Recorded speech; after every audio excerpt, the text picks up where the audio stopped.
Songs around the holidays. I was trying to think about songs about holidays. A lot of times there's theme music. Like I've heard Halloween theme music. I've heard theme music for different holidays. But I was thinking, could I name holidays? The only holiday that ever came up to me to remember is I can get Christmas songs. I can remember those.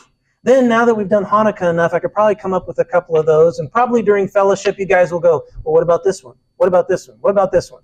Well, when I was just like cold thinking it, I couldn't come up with anything. And I looked, and I tried to force, when I was a kid, I heard this song on the radio. I remember it. I was driving, I think it was somebody that I worked with at Burger King. His car had broken down. I picked him up. He was this really rough guy, but he was a pretty cool guy, you know. And we're sitting there riding, and on comes the radio. And I tried to make this a classic in my home, but nobody caught on. It's called Christmas in the Caribbean. Oh, it was you guys hear that song? Christmas in the Caribbean, got it all but snow. Oh, I love that song. It was just awesome. And so this guy was this tough guy. We were laughing. We get to Burger King, we're working. You know, I just every now and then, Christmas in the Caribbean, and he'd be like, he wasn't a singer. He's like, got it all but snow. You know, he's doing this, and we're just laughing, and I had a good time. But no, that one didn't catch on. During an internet search, I found cultures have different songs that they attach to all sorts of different things. Like I was trying to look about, in our culture, they were saying, oh yeah, we've got songs for Easter and all these different holidays. I'm like, I can't even remember what those holiday songs are. Just off the top of my head, I couldn't remember, but there's a lot of them. Well, during the 3 pilgrimage feasts, there was a collection of psalms. And the pilgrimage feasts are the 3 where one's over unleavened bread, one was the Pentecost or Shavuot, Feast of Weeks, and one is over Sukkot. So the males are supposed to go to Israel with a offering, don't come empty-handed, and those were the 3 days. Well, while that was going on, associated with that were these psalms, 120 to 134. They're called the Songs of Ascent, or sometimes they'd be called Songs of Degree. And it became popular during these 3 times of the year because they were written by different people. They were written at different times. But they would sing them, and they're not sure why they actually came up, because one was, do they sing them while they're traveling to the feasts? Maybe. That was the answer that I caught, maybe. Right now, they're tied to the feast, and that's kind of the main understanding. They also said there was 15 steps leading up to the temple. So did they read, there's 15 songs of ascent, so while they're ascending the steps, were they singing a song each step? That's one idea. Women and men coming and leaving the temple during the feast times. That's also a possibility that they would sing one of the songs of the 15 while they're going up and down the steps. That was another one. In the Tanakh, the rabbis, what they said was during the water libation ceremony, they would sing one during Sukkot. They would do one step as they're going up to the temple to pour the water out. It could also be that when they said songs of ascent, that was direction in how you're supposed to sing the thing. Like the way your voice was supposed to go while you're singing it. And they don't really know. And in fact, they have the songs that we could probably look them up to how they sing them now, but there's no way that we would know how they actually sang them at the time. So singing those songs, you could come up with a tune, but would it be exactly like that? We don't know. However, we keep in mind that we are now in the days of awe, which is supposed to be a time of reflection. We just had the Feast of Trumpets to say, hey, the King is coming back. That's an actual event that's going to happen. And the Day of Judgment is coming. That's an actual day that's going to happen. That's why we're observing it, to acknowledge that and understand that. And God said, remember that, right? So as we get into it, I want to take a look at them because they are to help us with reflection. They are attached to the 3 pilgrimage feasts. And I want to go over the ones that got my attention right away. And so we're going to start with Psalm 121. And I saw, like, where does this psalm come from? And they said, well, it's an army psalm. That's what the army guy said. Other people who are going for the feast days, it's obviously one that you do when you travel. But it's definitely a psalm for those who struggle. And we've all got our struggles. And so during a time of reflection, I'm going to go ahead and read through it, and then we'll go back through it. I've got 3 that I would like to cover today if we have time. I lift up my eyes to the hills. From where does my help come? My help comes from Yahweh, who made heaven and earth. He will not let your foot be moved. He who keeps you, behold, he who keeps Israel, will neither slumber nor sleep. The Lord is your keeper. The Lord is your shade on your right hand. The sun shall not strike you by day, nor the moon by night. The Lord will keep you from all evil. He will keep your life. The Lord will keep your going out and your coming in from this time and forevermore. Let's start with where it says, I lift up my eyes to the hills. Where does my help come from? So we say the hills. Is that, we look up to the high places where those idols are at? That's not what he's talking about, no. Looking up the hills where the temple's at. And it goes beyond that. I mean, we're talking about going to Zion, going to God. Where does God dwell?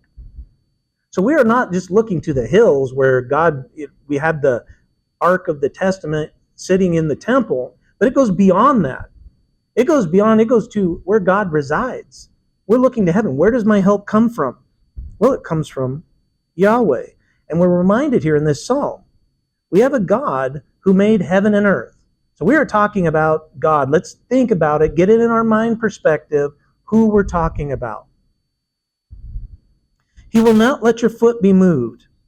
He who keeps you will not slumber. Now, your translation might have had a different word there. I kind of like the different connotations that go with these words here. It says, he who keeps you, that could be your guardian, your protector, will not slumber. In fact, for all of God's people, behold, who keeps Israel, remember, who's Israel's guardian and protector, will not slumber, will not doze off, and will not sleep. Yahweh is your keeper, guardian, or protector. Yahweh is your shade on your right hand. The sun shall not strike you by day. Now remember, our God does not sleep. This is protection 24/7. Nor the moon by night. We need to remember our help comes from Yahweh. The Lord will keep you from all evil. He will keep your life. Now, I will tell you, the first time I read this psalm, when I was really thinking about it, I was thrown. It was about 8 years ago when we lost our son. I think about people that we have lost. I know everybody in here has lost some are more recent. What does it mean, he will keep your life? Because the people that we've lost, we're in this where he's guard your shade on your right hand, and he's not going to strike you by day, by night. He's our covering. He's supposed to be our protector. What does this mean? And so obviously you go back in and say, well, all right, let's see how this in context. Yahweh will keep you out of all evil. He will keep your life. Faith healers like to make a lot on this claim. They'll claim, yep, he helps your life. You could still be sick, and they're claiming you're healed, and you walk away sick. What is this talking about here? About life? Well, the word is actually, I hope I wrote it down. I don't think I did. Oh, nephesh. It means soul. So when we look at this, it's saying God will preserve your soul.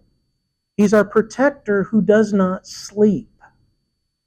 So when we are faced with these things, and we're faced with evil, and we're faced with the things of this world, God's saying, I'm going to protect your soul.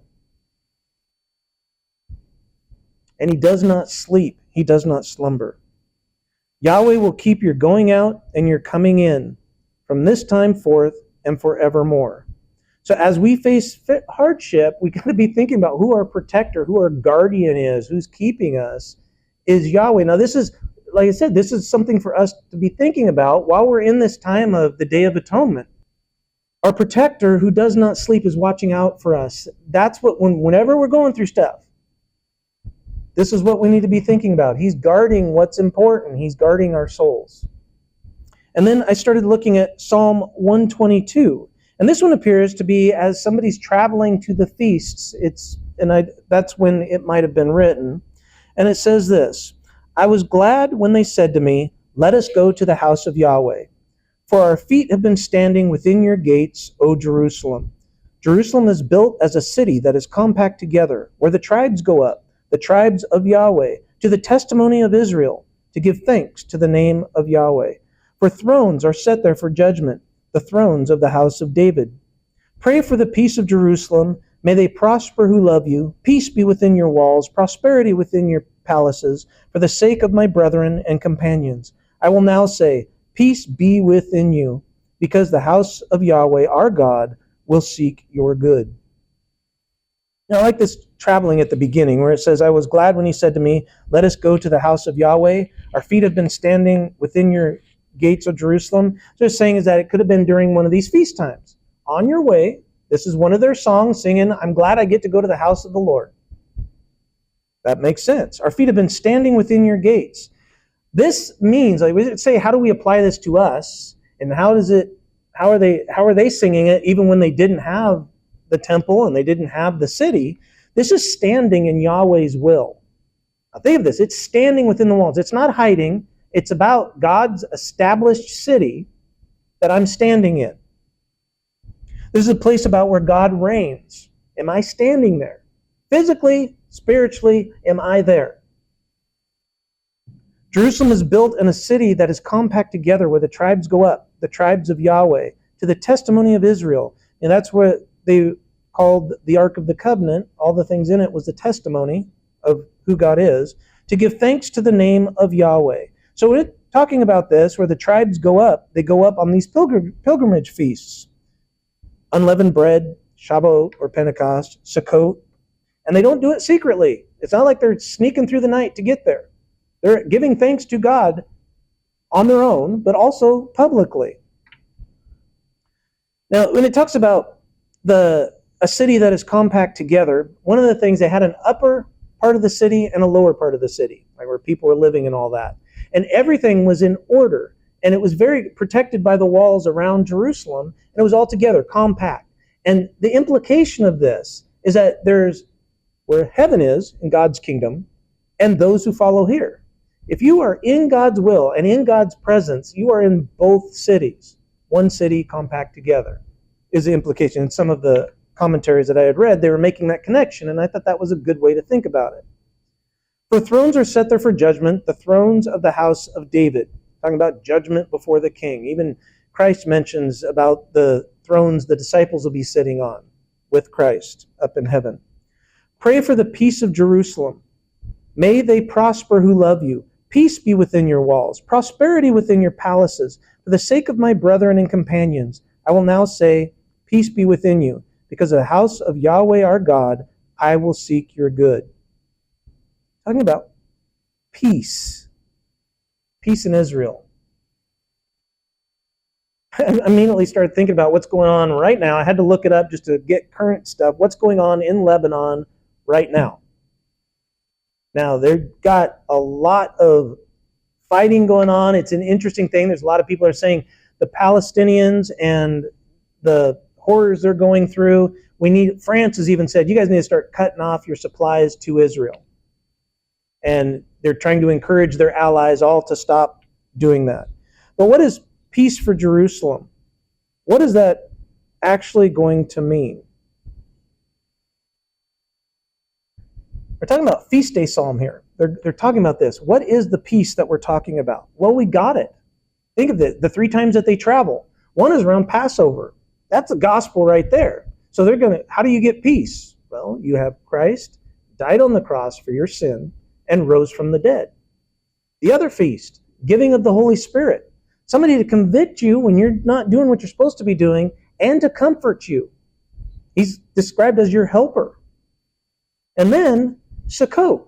We have the judgment of God and then being in God's presence. Like they have, what's coming up. Day of Atonement, judging the judgment, but then God's presence. So the peace for Jerusalem is this prophecy that they will come back with Christ one day. The Jewish nation will one day come back with Christ. That's the peace that it's talking about here. When they realize that the Messiah has come, they will join with that. And that's the peace. The current situation in Israel, This is what it's talking about for us, is a shadow of things to come. It's telling us now. They say, what side are you going to be on? You get to choose. Are you going to choose Israel, God's people, as shadowing of things to come? Because God will choose them. And God said, you mess with my people, you're messing with me. Even when they're out of, he might be using Lebanon to try to bring them back to him. But Lebanon will pay for everything they do to Israel at some point. But you choose what side you're going to be on. And then we have Psalm 123 that I would like to cover. Unto you I lift up my eyes, O you who dwell in the heavens. Behold, as the eyes of servants look to the hand of their masters, as the eyes of a maid to the hand of their mistress. So our eyes look to Yahweh our God, until he has mercy on us. Have mercy on us, O Yahweh. Have mercy on us. For we are exceedingly filled with contempt. Our soul is exceedingly filled with the scorn of those who are at ease, with the contempt of the proud. Now again, he talks about lifting up your eyes. This isn't something that's in arrogance. It's not one of my students just all of a sudden stands up and starts looking at me directly in the eye. That's not the same thing. They're talking about looking up to the hill. And we think about Moses, when he was coming before God, he fell on his face, but that's because God was there. We're looking up. You want to keep your focus on God, the creator of the heaven and earth. You're looking up. In humility, looking up. Look at our next lines when it says, behold, as the eyes of a servant look to the hand of their masters, as the eyes of a maid to the hand of their mistress. That's how we're looking up to God, our creator, our king. We're looking, how can I serve you? Some of those servants just look for a snap of the finger, and they're paying attention. Right when the snap, it's taken care of. A gesture, and those servants are reacting. We want to know what God's telling us to do. We want to follow that. That's what we're trying to embrace as we move along. Now, I find it kind of interesting, like we talk about even the President of the United States, when he goes somewhere, his people are even trying to predict how they can help him before he even gets there. Sometimes they need to predict, hey, you better take that thing off the runway, you might trip over it, but they should have done that ahead of time, right? So there's all sorts of things that when you are following someone, you want to please them. And that's where that comes. So our eyes look to Yahweh our God until he has mercy on us. Think about that as we approach Yom Kippur. We have our eyes on God. What is it that we deserve? As we have our eyes on God, and what do? We pray about things. Lord, please use the Holy Spirit. Convict me of the things I don't even know that I'm doing that offend you. I started thinking about that. The kicker is, though, I go, Lord, convict me of those things I know offend you. Things that I'm doing now that I know is like, Lord, I've been struggling with this, and I want to give it to God, but do I convict myself, or have I done it long enough that it's like, oh, it must not be bad because I can keep doing it? Those are harsh. And you want to be convicted. And that's what I pray. Lord, convict me of the things that we do know. And then that line say, have mercy on us, Yahweh. Have mercy on us. For we are exceedingly filled with contempt. Our soul is exceedingly filled with the scorn of those who are at ease, with the contempt of the proud. Now, I got stuck with this, as we are exceedingly filled with contempt, because these are people who are being, persecuted by other people. And we're supposed to say, it says, to be persecuted for Christ is gain.